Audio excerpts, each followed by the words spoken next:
So I wanted to address this video that's been going around. It's woman arguing that she believes that general education families have less rights than families in special education. We don't have more. Special education families have different rights because they have different needs.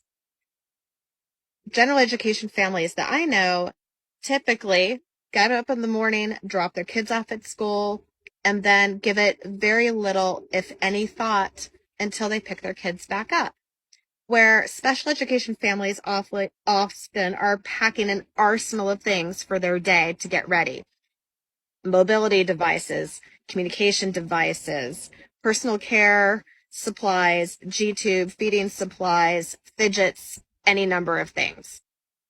And then they dread that phone call coming that almost always does from the school that there's a problem or a need, or asking them to pick them up.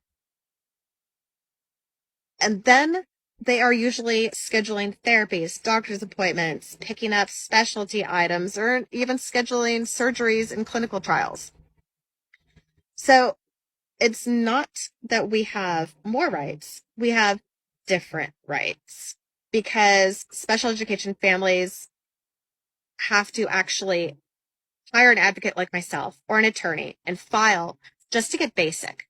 They're not asking for keys to the backstage or a puppy or unicorn.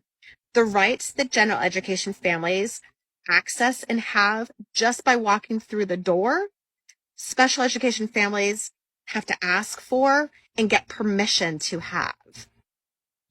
And often it is still a no. So when you have a child in a classroom with big behaviors, most of the time there's a family behind that has been asking for assistance and asking for supports that has been hearing no.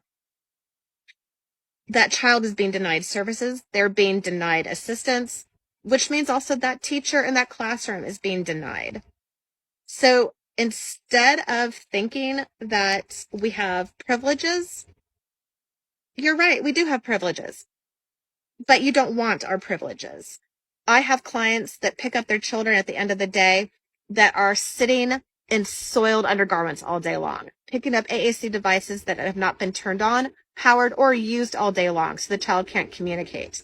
I have children that are coming home crying because their basic supports and needs were not met, so they couldn't do their project or they were denied recess. I have families coming home because their children were locked in rooms for hours without water. So nobody else wants the privileges special education families have.